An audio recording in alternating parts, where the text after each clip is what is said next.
allá en Irapuato, Guanajuato. Un guardia nacional disparó a una camioneta donde viajaban unos estudiantes de la Universidad de Guanajuato y mataron a uno de ellos e hirieron a otro. Arrestaron a este guardia nacional, pero un juez de control dijo, no, aquí no hay delito que perseguir y pase usted, guardia nacional, que disparó, mató a uno, hirió a otro, no hay delito. Después agarraron a otro guardia nacional que no sabemos qué va a pasar. El hecho es que en Guanajuato la gente está muy enojada. 8,000 estudiantes y gente de la comunidad universitaria están marcharon y están exigiendo que se haga justicia en este caso.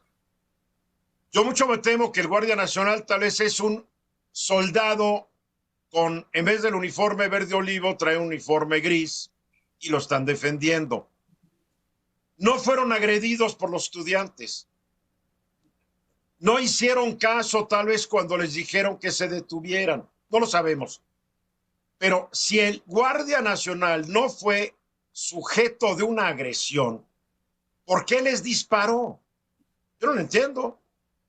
Se estaban yendo, les disparan. Y no es la primera vez que hemos visto esto. En el sexenio de Enrique Peña Nieto es famoso un caso de unos delincuentes que estaban corriendo después de enfrentarse al ejército y iban corriendo, se estaban escapando y apareció un helicóptero y con una ametralladora Gatling pues se los echó a todos. Pasa, ¿no? A ver, Luis Rodríguez Alemán, tu comentario. Efectivamente es un asunto delicado, no es exclusivo de este sexenio. El debate sobre el uso de las Fuerzas Armadas en tareas de seguridad permanente ya lleva muchos años en nuestro país, incluso desde el año 96 la Suprema Corte de Justicia de la Nación ya se pronunció sobre el tema. Y lo que sucedió en Guanajuato... ¿Qué dijo en el 90? A ver, tú eres el enterado, yo soy un pobre ignorante. ¿Qué dijo la Suprema en 2003? En el 96 la Suprema 96. Corte... 93, ¿verdad? 96. 96. Al resolver la acción de inconstitucionalidad 196, la Corte dijo que es constitucionalmente válido que las Fuerzas Armadas participen en tareas de seguridad, pero señaló que tienen que estar sujetos a 4 requisitos. Primero, su intervención tiene que ser extraordinaria. No puede ser de manera permanente ni en todo el país, tiene que ser extraordinaria. Y un ejemplo por excelencia es el famoso Plan DN3.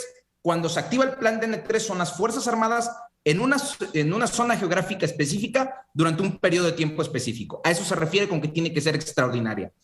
El segundo requisito que dice la Corte es que tiene que ser subordinado. ¿Subordinado a quién? A un mando civil. La intervención de las Fuerzas Armadas siempre tiene que estar subordinado a un mando civil. ¿Cuándo ocurre? Cuando ocurre, cuando se habilitan las Fuerzas Armadas para participar en labores de auxilio de autoridades civiles, tienen que estar subordinadas a un mando civil. Pero tú sabes, y yo sé, y creo que todo el mundo sabe que no se subordinan. No se subordinan, ¿no? Entonces, ese es un detalle difícil de flanquear. El tercer requisito que señala la Corte es que tiene que estar reglada su intervención. Debe de haber reglas específicas de cómo van a intervenir, de quién los va a supervisar, de qué tipo de armamento pueden utilizar. A eso se refiere con que tiene que ser reglado. Y el cuarto requisito es que tiene que ser fiscalizable, que una vez que concluyó ese periodo, pues, se tiene que revisar cómo fue la actuación de las Fuerzas Armadas, ¿no? Bien. Bajo este parámetro, desde el 96, en lugar de ir disminuyendo la intervención de las Fuerzas Armadas en tareas de seguridad, lo cierto es que ha aumentado. Y en este sexenio aumentó todavía más, porque hay que recordar que en mayo de 2020, el presidente de la República publicó un acuerdo por el que dispone de las Fuerzas Armadas, ojo, no de la Guardia Nacional, de las Fuerzas Armadas, habilitándolos en tareas de seguridad. Este acuerdo fue impugnado, está en la mesa de la Corte, pero hoy ese debate se revive porque la Corte no ha resuelto sobre este asunto, y hoy ese debate vuelve a estar en la mesa de conversación de muchos juristas y de muchos defensores de derechos humanos, precisamente por lo que acaba de suceder en Guanajuato, porque las investigaciones lo que señalan es que fueron efectivamente 2 miembros de las Fuerzas Armadas, uno de la Marina Armada de México y otro de la Policía Militar, que están habilitados como Guardia Nacional, quienes accionaron las armas en contra de los estudiantes. Y aquí hay que tener en consideración que los militares están entrenados para hacer uso de la fuerza letal. No son policías, no son policías. no son policías, y esto hay que dejarlo muy claro, no es nada en contra del ejército, simplemente su entrenamiento es muy distinto a lo que pudiera ser de un policía preventivo. Precisamente por eso, por allá del 2015, la Comisión Interamericana de Derechos Humanos observó a México y le dijo que no era posible que siguieran existiendo militares habilitados para tareas de seguridad de manera permanente. ¿Que se pueda hacer en una zona geográfica específica durante un momento específico? Sí, pero de manera permanente en todo el país no. Y lo que sucedió en Guanajuato es la mejor muestra de lo que puede pasar si se sigue permitiendo que las Fuerzas Armadas intervengan cada vez más en labores de seguridad permanente. Un retén que al parecer unos estudiantes se saltaron, derivó en el asesinato, porque eso es, en el asesinato de uno de ellos. Ahora, ¿por qué al primero lo dejan ir y después agarran otro? Lo que dicen las pocos datos que se han filtrado de la carpeta de investigación, porque hay que recordar que tienen este carácter de secreto las investigaciones, es que el primer militar, bueno, el primer guardia nacional al que detuvieron, la balística de las armas disparadas condujo a determinar que su arma no fue la que asesinó al estudiante. ¿Pero la disparó? Sí, claro, la disparó y a él se le estaba imputando el delito de tentativa de homicidio. Claro. Y el juez de control consideró que no había elementos para vincularlo. Por eso o sea que este soldado le hubiera disparado al juez de control, pero no le atinó el juez de control, le hubiera dicho, no te preocupes, no hay tentativa que me hayas tratado de matar. Bien.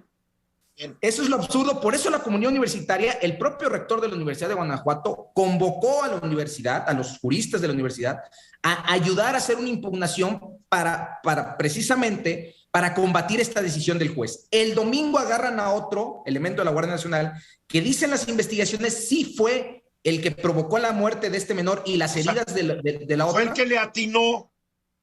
Exactamente. O sea, que el otro está libre porque tenía mala puntería. Pareciera que ese es el criterio del juez, por eso es que la comunidad universitaria y los asesores jurídicos de las víctimas van a combatir y van a impugnar esta determinación, ¿no? Ahora, con todo lo que ha dicho la Suprema Corte y lo que dice la ley en México, la intervención de las Fuerzas Armadas está satisfaciendo la ley y lo que dice o se están sobrepasando. Pues si la Corte es congruente con sus criterios, para empezar, el acuerdo al que hacíamos referencia hace unos instantes sobre el acuerdo militarizador tendría que ser declarado inconstitucional porque no cumple con ninguno de los requisitos. ¿Por qué no se ha pronunciado la Corte? Me llama mucho la atención porque es una sentencia que lleva desde hace bastante tiempo en el terreno de la Corte. Iba a ser resuelto por una de las salas y la ministra encargada del proyecto consideró que dada la trascendencia del asunto tenía que ser resuelto por el Pleno. Es que nomás a veces parece que la Corte responde a la presión pública o política. Por eso es importante tocar este tema y por eso es importante que hoy por hoy este debate nuevamente vuelva a surgir, porque la Corte es quien puede dar un manotazo en la mesa y decir, ya no puede seguirse utilizando las Fuerzas Armadas en tareas de seguridad permanente y no se puede disfrazar su intervención con el uniforme de la Guardia Nacional. El problema, Luis, es que también las policías municipales y estatales apestan a muerto de tan corruptas que están. Entonces, y en 20 años, bueno, en 200 años, nuestros gobiernos han sido incapaces de crear fuerzas policíacas estatales y municipales dignas, honestas y eficaces. Marco. Vemos el tremendo desaseo cuando suceden estos eventos. Lo vimos en Nuevo León, lo estamos viendo en Guanajuato. Parece que son torpes y lo único que generan es más dudas y desconfianza.